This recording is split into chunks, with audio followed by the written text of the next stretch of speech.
For 6 years, Butch Cassidy had robbed trains without firing a shot, charmed passengers, joked with conductors, built a reputation as the outlaw who didn't need violence because he was smarter than everyone chasing him.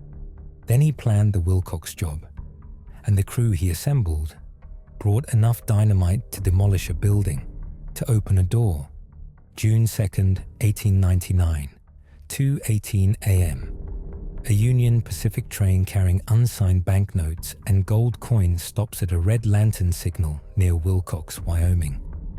The explosion that follows will be heard 12 miles away and destroy everything Butch Cassidy spent a decade building. This is the story of how the gentleman bandit became America's most wanted fugitive. Not through violence, not through greed, but through one catastrophic miscalculation about the men he chose to trust. Robert Leroy Parker was born in Beaver, Utah, in April of 1866, the eldest of 13 children in a Mormon pioneer family that worked a small ranch near Circleville. As a teenager, he fell under the influence of an older cattle rustler named Mike Cassidy, a man who taught him that the large ranchers squeezing out small operations weren't entitled to every head of cattle they claimed. When Parker left home in 1884, he took the surname Cassidy in honor of his mentor, added the nickname Butch from a brief stint working in a Rock Springs butcher shop, and never used his real name again, believing he could spare his Mormon family the shame of his chosen profession. His first recorded offense set the pattern for everything that followed. He broke into a closed clothing store, took a pair of jeans, and left an IOU promising to pay on his next visit.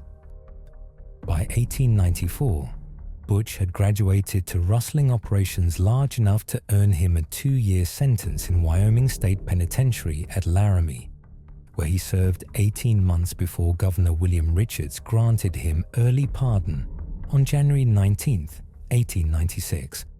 The condition was explicit. Butch promised never to commit crimes within Wyoming's borders again, a deal brokered by his lawyer, Douglas Preston, who believed the charismatic outlaw could be reformed through trust rather than punishment. What made Butch Cassidy different from other train robbers of the 1890s wasn't his courage or his planning. Though both were considerable, it was his absolute conviction that violence was inefficient, that charm and intelligence could accomplish what guns and dynamite couldn't. Between 1896 and 1899, the gang Butch assembled, later known as the Wild Bunch, successfully robbed banks and payroll deliveries across Utah, Idaho, and South Dakota, taking an estimated $79,000 without killing a single person. Witnesses from the Montpelier bank robbery in August of 1896 described how Butch apologized to customers for the inconvenience, assured them their personal money was safe, and asked the bank manager politely to empty only the vault, not the teller drawers, because he didn't want working people to lose their wages. This wasn't theater, it was strategy. Butch understood that frightened witnesses gave clearer descriptions to law enforcement, that violence attracted fiercer pursuit, and that a reputation for restraint made townsfolk less eager to form posses. The Wild Bunch operated as a loose network rather than a fixed gang, with Butch calling in different specialists for different jobs depending on the skills required and who wasn't currently being pursued too aggressively by Pinkerton detectives. His closest friend and most frequent partner was Elsie Lay, a thoughtful Wyoming cowboy who shared Butch's philosophy about unnecessary violence and who helped plan most of the successful robberies between 1896 and 1899. Harry Longabaugh, known as the Sundance Kid, joined the circle later, a Pennsylvanian horse thief with a reputation for steady nerves and precision shooting, though notably, he'd never killed anyone either. Then there was Harvey Logan, who went by Kid Curry, an orphaned Iowa cowboy turned outlaw who'd already killed at least 3 men by the time he joined Butch's operations in 1897. Logan represented everything Butch's philosophy was designed to avoid. He shot a Montana rancher named Pike Landusky dead in a saloon in December of 1894, killed his own brother's enemy rancher Jim Winters in January of 1896, and was suspected in the death of Deputy Sheriff William Dean in April of 1897. But Logan was also loyal, fearless under pressure, and skilled at covering the gang's retreat during escapes. Qualities that made Butch willing to overlook the violence, believing he could channel Logan's aggression into controlled, strategic actions rather than personal vendettas.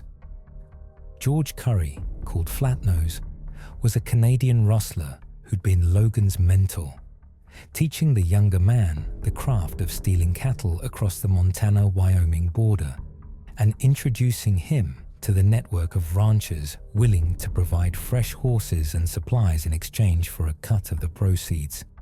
The Wild Bunch used 3 primary hideouts: Hole in the Wall in Wyoming, a natural fortress of caves with a narrow entrance constantly guarded; Robber's Roost in Utah's remote canyon country, accessible only by those who knew the hidden trails; and sympathetic ranches like the Bassett Place in Browns Park. Ann Bassett and her sister Josie ran a ranch that supplied the gang with fresh horses, beef, and romantic companionship, both women becoming involved with various Wild Bunch members and both occasionally riding along to the hideouts, creating a support network that gave the outlaws considerable mobility. By early 1899, Butch had focused his attention on Union Pacific trains, which carried regular shipments of currency, gold, and unsigned banknotes between Omaha headquarters and Western Points. Information that supposedly was a well-guarded secret, but consistently leaked through railroad employees willing to talk for the right price. Wilcox Station sat in Albany County, just west of Medicine Bow, Wyoming, a remote flag stop where trains slowed for water but rarely stopped completely, making it ideal for a nighttime robbery because the nearest telegraph office was miles away and pursuit would be delayed. There was one complication.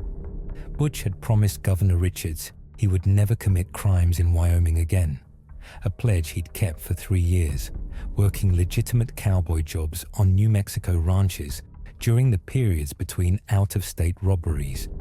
His lawyer, Douglas Preston, later claimed that Butch told him he'd had nothing to do with the Wilcox robbery itself, that he'd only planned it and taken a share of the proceeds, a distinction that let him maintain he hadn't technically broken his pardon conditions even as he benefited from breaking them.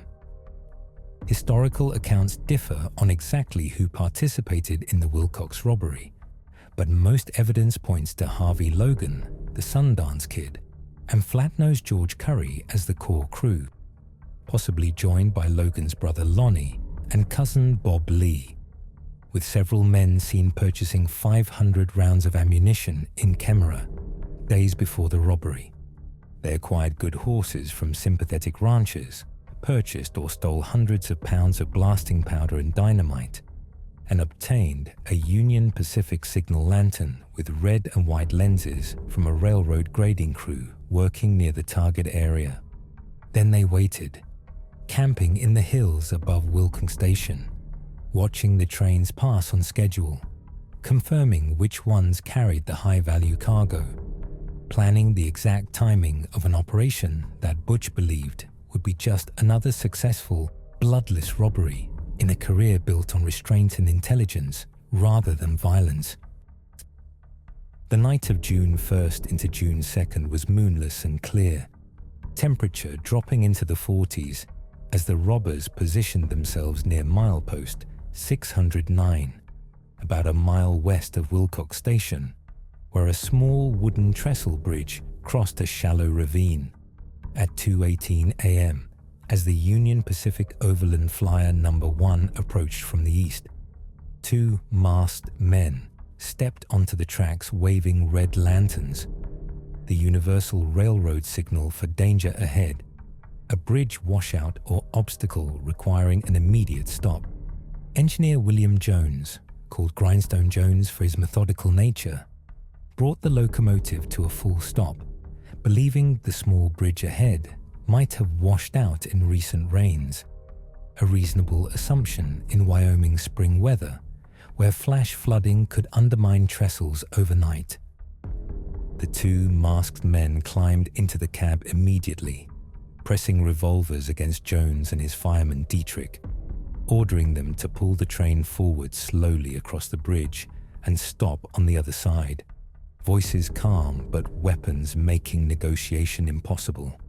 Jones moved the train forward, but deliberately slowly, far slower than the robbers wanted, buying time for someone to notice the holdup, hoping the conductor in the rear cars would see something wrong. A small act of resistance that enraged one of the masked men. The robber struck Jones across the head with his revolver barrel, a brutal blow that opened a scalp wound and sent blood running down the engineer's face. The first violence in what Butch had planned as a controlled operation. Once the locomotive and express car crossed the bridge, the robbers detonated dynamite they'd already placed under the trestle, a charge meant to collapse the span and prevent the train's second section, following 20 minutes behind, from crossing and bringing reinforcements. The robbers then forced Jones to uncouple the passenger cars from the locomotive, separating the express car and mail car from the sleepers full of witnesses, standard train robbery procedure that isolated the money from the people and reduced the number of potential heroes. They ordered Jones to pull the locomotive, express car, and mail car 2 miles down the line, where the rest of the gang waited with the horses, fresh ammunition, and hundreds of pounds of dynamite, moving the robbery away from the station and any potential telegraph communication. The express car was where Union Pacific kept its most valuable cargo, operated by a messenger named Charles Woodcock, who had explicit orders never to open the door during a robbery, to force the bandits to either give up or escalate, betting that most criminals would choose abandonment over extended confrontation. When the robbers reached the express car and ordered Woodcock to open up, he refused, shouting through the locked door that he didn't have the authority to open it during a holdup, following company policy even though he was outnumbered and surrounded. In Butch's previous train robberies, this was where negotiation happened. Threats escalated, the messenger eventually opened up, or the robbers found another way in without destroying the entire car. A dance of intimidation that typically took 10 to 15 minutes and ended without major damage. Harvey Logan had a different philosophy. You don't negotiate with a locked door. You don't waste time waiting. You blow it open. The first charge blew the express car door completely off its frame, the concussion knocking Woodcock backward inside the car, dazing him badly enough that he couldn't remember later whether he'd lost consciousness, splinters, and iron fragments embedding in the wooden interior. When the smoke cleared, the robbers found Woodcock stumbling in the wreckage, bleeding from his ears from the pressure wave, barely able to stand, a level of violence that went far beyond what was necessary to gain entry to the car. Inside the express car sat a Pacific Express Company safe, a heavy iron box designed to withstand fire and basic tools, secured with a combination lock that Woodcock, still dazed from the door explosion, claimed he couldn't remember. Opening a safe with dynamite requires precise calculation. Too little, and the lock holds. Too much, and you destroy the contents. Experienced safe crackers used small charges placed strategically at weak points, adding more only if the first attempt failed. Logan didn't calculate. He packed the safe with enough dynamite to open a bank vault. Then he added more. The blast blew the roof completely off the express car, sent the sides outward in splintered sections, scattered fragments of the safe 150 yards across the prairie and created an explosion so powerful that residents of Medicine Bow, 12 miles away, heard it and thought it was thunder. When the smoke cleared, the express car existed only as a flaw and fragments, paper currency scattered across half a mile of Wyoming grassland, some of it burning, some powder blackened and singed at the edges, gold coins glinting in the lantern light among the wreckage.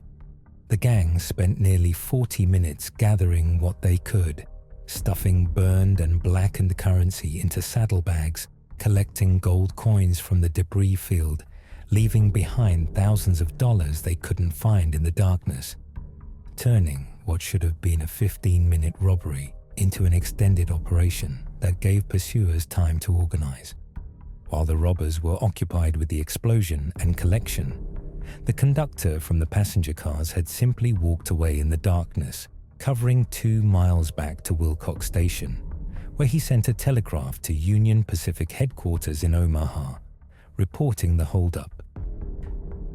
Estimates of the haul varied wildly, from $30,000 according to initial reports, to $50,000 in some accounts, to as high as $80,000 in newspaper speculation, the uncertainty itself evidence of how much money the explosion had destroyed or scattered beyond recovery. Around 3:30 a.m., more than an hour after the initial stop, the robbers finally mounted their horses and rode north toward Casper, carrying saddlebags heavy with powder-burned currency that would be almost impossible to spend without raising suspicion. They left behind Engineer Jones with a head wound requiring stitches, Woodcock with permanent hearing damage from the explosions, a destroyed express car that Union Pacific would photograph extensively for insurance claims, and enough physical evidence to make this the most documented train robbery in Western history. Within an hour of the conductor's telegram, Union Pacific dispatched train number 4 from Laramie. A specially outfitted pursuit train kept ready for exactly this situation, carrying horses, equipment, food, and a posse of railroad detectives and local lawmen. Union Pacific offered $1,000 per robber, dead or alive. Pacific Express Company matched it. The U.S. government added another $1,000. 6 robbers meant $18,000 in bounties. Converse County Sheriff Josiah Hazen assembled his own posse in Douglas, Wyoming. 14 men with bloodhounds, experienced trackers who knew the country between Wilcox and the Bighorn Mountains, where outlaws traditionally fled after robberies in the region. The robbers' trail led north as expected, toward Casper and the North Platte River crossing, then into the broken country of the Powder River Basin, where the hole-in-the-wall hideout offered sanctuary, a route the gang had used successfully after previous robberies. On June 6th, 4 days after the robbery, Sheriff Hazen's posse caught up with the gang at Castle Creek in the foothills, the bloodhounds leading them straight to where Harvey Logan, the Sundance Kid, and flat-nosed George Curry had stopped to rest their horses, believing they'd gained enough distance to be safe. Hazen dismounted his posse and approached on foot, attempting to surround the camp quietly, but the outlaws' horses caught the scent of the bloodhounds and began to whinny, alerting Logan and the others that they were no longer alone in the wilderness. Logan opened fire immediately, not warning shots, but aimed rounds at the approaching posse members, his rifle cracking through the morning air with the precision of someone who'd been in gunfights before and understood that hesitation got you killed. Sheriff Hazen, moving to flank the outlaw position, exposed himself briefly when crossing between 2 rock outcroppings, and Logan's bullet struck him in the chest, a killing shot that dropped the sheriff instantly and sent the rest of the posse scrambling for cover. With their leader dead and facing outlaws willing to kill without warning, the remaining posse members pulled back, collecting Hazen's body and retreating to a safer distance, unwilling to press an attack against men who just demonstrated they wouldn't surrender peacefully. During the confusion of the firefight, the outlaws' horses had broken their tethers and scattered into the surrounding hills, terrified by the gunfire, leaving Logan, Sundance, and Flatnose on foot in the middle of Wyoming's Badlands, with pursuing lawmen now calling for reinforcements. The three men began running north on foot, covering dozens of miles across broken terrain, reportedly hopping from sagebrush to sagebrush to avoid leaving clear tracks, a desperate flight that should have made them easy to capture, but somehow kept them ahead of the pursuing posses. They reached a sheep ranch at the Tisdale Mountains on the North Fork of the Powder River, where sympathetic ranchers provided fresh horses and supplies, part of the outlaw support network that made the Wild Bunch so difficult to capture. From there, the gang split up, a standard tactic to confuse pursuit, with Logan, Sundance, and Flatnose heading separately toward Hole in the Wall, while Lonnie Logan and Bob Lee took different routes toward Montana, each carrying a share of the powder-burned currency. The powder-burned currency became the gang's undoing. Union Pacific had recorded the serial numbers of the unsigned banknotes, making them traceable, and the charred, blackened appearance made the money immediately suspicious to anyone handling it. Informants later reported to U.S. Marshal Frank Hadsell that gang members had been in Rawlins with powder-burned currency and a lot of gold coin that seemed to be blackened or burned considerably, attempting to exchange it through local gamblers and sympathetic ranchers in Dixon. Lonnie Logan made the fatal error of trying to cash in a $1,000 burn note at a bank in Harlem, Montana, which immediately alerted Pinkerton detectives who began tracking him and his cousin Bob Lee back to their aunt's home in Dodson, Missouri. On February 28, 1900, 8 months after the robbery, lawmen surrounded the aunt's farmhouse and attempted to arrest Lonnie, who fled into the woods and was shot dead during the pursuit, becoming the first Wilcox robber to pay with his life for the $18,000 bounty. Bob Lee was arrested the same day in Cripple Creek, Colorado, for rustling and sent to prison in Cheyenne, Wyoming, where he was sentenced on May 28, 1900, to 10 years in the state penitentiary at Rawlins. Meanwhile, Harvey Logan and Bill Carver were identified in St. John's, Arizona, in March of 1900, when they attempted to pass more of the suspicious Wilcox notes, leading local Sheriff Edward Beeler to gather a posse and track them into the desert. March 28th, the posse caught up with them. Logan and Carver killed deputies Andrew Gibbons and Frank LeSueur in the shootout, then escaped again. On April 17th, 1900, flat-nosed George Curry was shot and killed by Grand County Sheriff Jesse Tyler and Deputy Sam Jenkins, while rustling cattle near Moab, Utah, another member of the Wilcox crew, eliminated by the relentless pursuit.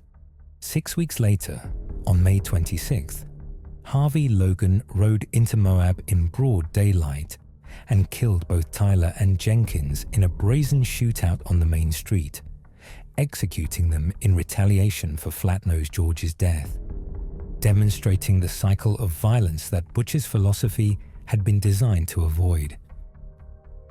Sheriff Hazen, dead. Deputies Gibbons and LeSueur, dead. Sheriff Tyler and Deputy Jenkins, dead.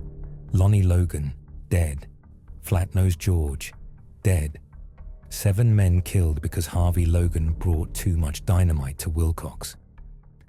Butch Cassidy, who may not have even been present at the robbery itself, found himself transformed from a regional outlaw with manageable heat to America's most wanted fugitive, his photograph distributed by Pinkerton detectives to every law enforcement agency in the western states.